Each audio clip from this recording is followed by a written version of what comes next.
ಗೋಷ್ಠಿಯಲ್ಲಿ ಪತ್ರಿಕಾಗೋಷ್ಠಿಗೆ ಆಗಮಿಸಿರತಕ್ಕಂಥ ಎಲ್ಲ ಪತ್ರಕರ್ತ ಮಿತ್ರರಿಗೆ, ಮಾಧ್ಯಮ ಮಿತ್ರರಿಗೆ ಪ್ರೀತಿಪೂರ್ವಕ ಸ್ವಾಗತವನ್ನು ನಾವು ಬಯಸ್ತಾ ಇದ್ದೇವೆ.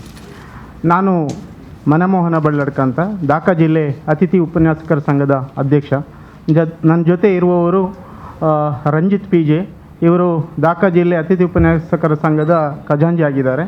ಮತ್ತು ರೇಷ್ಮಾ ಮೇಡಮ್, ಇವರು ನಮ್ಮ ಸಂಘದ ಉಪಾಧ್ಯಕ್ಷರಾಗಿದ್ದಾರೆ.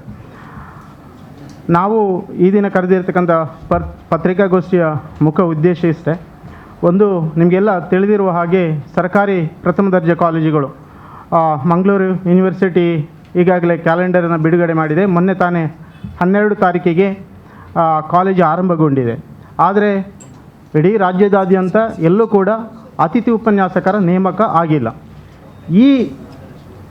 ಇದರಿಂದಾಗಿ ವಿದ್ಯಾರ್ಥಿಗಳಿಗೆ ಕಾಲೇಜುಗಳಲ್ಲಿ ಪಾಠ ಪ್ರವಚನಗಳಿಲ್ಲ, ಚಟುವಟಿಕೆಗಳು ನಡೀತಾ ಇಲ್ಲ. ಕೇವಲ 1-2 ಗಂಟೆ ವಿದ್ಯಾರ್ಥಿಗಳು ಕಾಲೇಜಲ್ಲಿ ಇರ್ತಾರೆ. ಆ ನಂತರ ಅವರು ಪೇಟೆಯಲ್ಲಿ, ಬಸ್ ಸ್ಟ್ಯಾಂಡಲ್ಲಿ, ಫಿಲ್ಮ್ ಥಿಯೇಟ್ರ್ಗಳಲ್ಲಿ, ಮಾಲ್ಗಳಲ್ಲಿ ಅಲೆದಾಡುವಂತಾಗಿದೆ.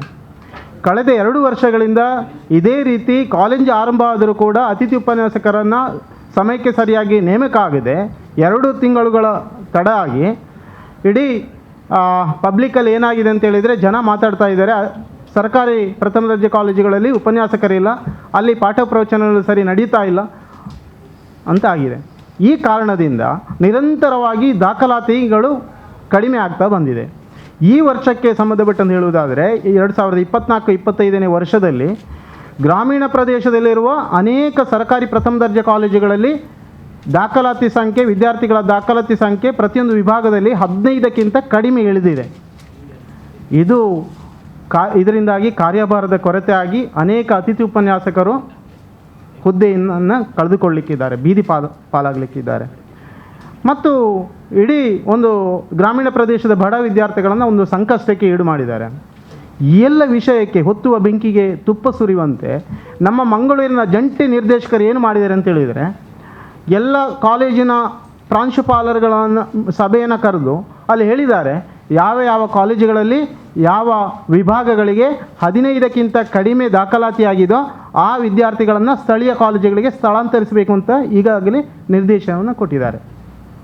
ಸ್ನೇಹಿತರೆ, ಈ ರೀತಿ ನಿರ್ಧಾರ ಕೈಗೊಂಡ್ರೆ ಖಂಡಿತವಾಗಿ ಕೂಡ ಕೆಲವೊಂದು ಕಾಲೇಜುಗಳಲ್ಲಿ, ಅಂದರೆ ಗ್ರಾಮೀಣ ಪ್ರದೇಶದಲ್ಲಿರುವ ಬಹುತೇಕ ಕಾಲೇಜುಗಳಲ್ಲಿ ಕೆಲವೊಂದು ವಿಭಾಗಗಳು, ಅಂದರೆ BA, BCom, BSc ಈ ವಿಭಾಗಗಳು ಮುಚ್ಚುತ್ತದೆ. ಮುಂದೊಂದು ದಿನ ಗ್ರಾಮೀಣ ಪ್ರದೇಶದ ಸರ್ಕಾರಿ ಪ್ರಥಮ ದರ್ಜೆ ಕಾಲೇಜುಗಳು ಮುಚ್ಚಿದರೂ ಕೂಡ ಅದು ಅತಿಶಯೋಕ್ತಿ ಅಲ್ಲ. ಸೊ ಈ ರೀತಿಯ ಒಂದು ಪರಿಸ್ಥಿತಿಯನ್ನು ನಿರ್ಮಾಣ ಮಾಡಿದ್ದಾರೆ. ಸೊ ಈ ಒಂದು ವಿಷಯವನ್ನು ನಮ್ಮ ದಾಖಾ ಅತಿಥಿ ಉಪನ್ಯಾಸಕರ ಸಂಘ ಪ್ರಮುಖವಾಗಿ ಖಂಡಿಸ್ತದೆ.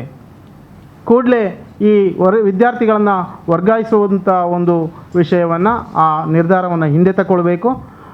ಮತ್ತು ಆದಷ್ಟು ಬೇಗ ಸರ್ಕಾರಿ ಪ್ರಥಮ ದರ್ಜೆ ಕಾಲೇಜುಗಳಿಗೆ ಅತಿಥಿ ಉಪನ್ಯಾಸಕರನ್ನು ನೇಮಕ ಮಾಡಬೇಕು. ಅಥವಾ ಈ ಹಿಂದೆ ಕಳೆದ ವರ್ಷ ಕರ್ತವ್ಯ ನಿರ್ವಹಿಸ್ತಿರ್ತಕ್ಕಂಥ ಉಪನ್ಯಾಸಕರನ್ನು ಅವರನ್ನ ಮತ್ತೆ ಮುಂದುವರಿಸಿದರೂ ಕೂಡ ಓಕೆ. ಸೊ ಮುಂದಿನ ವಾರವೇ ಈ ಒಂದು ನಿರ್ಧಾರವನ್ನು ಇಲಾಖಾ ಅಧಿಕಾರಿಗಳು ಅದನ್ನು ಕೈಗೊಳ್ಳಬೇಕು ಅಂತ ನಿಮ್ಮ ಮೂಲಕ ನಾವು ಮನವಿಯನ್ನು ಮಾಡ್ತೇವೆ. ಸೊ ಒಬ್ಬ ಅಧ್ಯಕ್ಷನಾಗಿ ನಾನು ಹೇಳುವಂತ ಹೇಳಿದರೆ, ಒಂದು ಎಜುಕೇಷನ್ ಇಲಾಖೆಯಲ್ಲಿ ಕೆಲಸ ಮಾಡ್ತಕ್ಕಂಥ ಯಾವುದೇ ಒಬ್ಬ ಅಧಿಕಾರಿ ಇರ್ಬೋದು, ಸರ್ಕಾರದ ಆಧೀನದಲ್ಲಿ ಕೆಲಸ ಮಾಡ್ತಂಥ ಅಧಿಕಾರಿ ಇರ್ಬೋದು, ಈ ಸರ್ಕಾರಿ ಪ್ರಥಮ ದರ್ಜೆ ಕಾಲೇಜಲ್ಲಿ ಏನು ಸಮಸ್ಯೆ ಆಗ್ತಾ ಇದೆ, ವಿದ್ಯಾರ್ಥಿಗಳ ದಾಖಲಾತಿ ಕಡಿಮೆ ಆಗಲಿಕ್ಕೆ ಏನು ಕಾರಣ, ಇದನ್ನು ಸರ್ಕಾರಕ್ಕೆ ಆ ವಿಷಯವನ್ನು ಮುಟ್ಟಿಸಬೇಕು. ಮತ್ತು ಬಡ ವಿದ್ಯಾರ್ಥಿಗಳನ್ನು ಸರ್ಕಾರಿ ಕಾಲೇಜುಗಳಿಗೆ ಆಕರ್ಷಣೆ ಮಾಡಲಿಕ್ಕೆ ಏನು ಯೋಜನೆಯನ್ನು ರೂಪಿಸಿಕೊಳ್ಬೇಕು, ಆ ನಿಟ್ಟಿನಲ್ಲಿ ಸರ್ಕಾರಕ್ಕೆ ಸಲಹೆ ಸೂಚನೆಗಳನ್ನು ನೀಡುವ ಮೂಲಕ ಸರ್ಕಾರಿ ಪ್ರಥಮ ದರ್ಜೆ ಕಾಲೇಜುಗಳನ್ನು ಪುನಶ್ಚೇತನ ಮಾಡಲಿಕ್ಕೆ ಕೆಲಸ ಮಾಡಬೇಕೇ ಹೊರತು, ಈ ರೀತಿಯ ವಿದ್ಯಾರ್ಥಿಗಳನ್ನು ಕಡಿಮೆ ದಾಖಲಾತಿಯಾಗಿದೆ ಅವರನ್ನು ಇನ್ನೊಂದು ಕಾಲೇಜಿಗೆ ಸ್ಥಳಾಂತರಿಸಿ ಅಂತ ಹೇಳುವ ಮೂಲಕ ಆ ವಿದ್ಯಾರ್ಥಿಗಳನ್ನು ಸಂಕಷ್ಟಕ್ಕೀಡು ಮಾಡುವಂಥದ್ದು ಮತ್ತು ಆ ಕಾಲೇಜನ್ನು ಮುಚ್ಚಿಸುವಂಥ ಕೆಲಸವನ್ನು ಮಾಡುವಂಥದ್ದು ಅದು ಖಂಡನೀಯವಾಗಿರ್ತಕ್ಕಂಥ ವಿಷಯ. ಹಾಗಾಗಿ ಅದನ್ನು ಪ್ರಮುಖವಾಗಿ ನಾವು ಖಂಡಿಸ್ತೇವೆ. ಸೊ ಈ ವಿಷಯಗಳ ಹಿನ್ನೆಲೆಯಲ್ಲಿ ನಾವು ಮೊನ್ನೆ ಇಂಡಿಪೆಂಡೆನ್ಸ್ ಡೇ ದಿವಸ ನಾವು ಉಸ್ತುವಾರಿ ಸಚಿವರನ್ನು ನಾವು ಮಂಗಳೂರಿನಲ್ಲಿ ಭೇಟಿಯಾಗಿದ್ದೆವು. ಅವರಿಗೂ ಕೂಡ ಮನವಿಯನ್ನು ನಾವು ನೀಡಿದ್ದೇವೆ.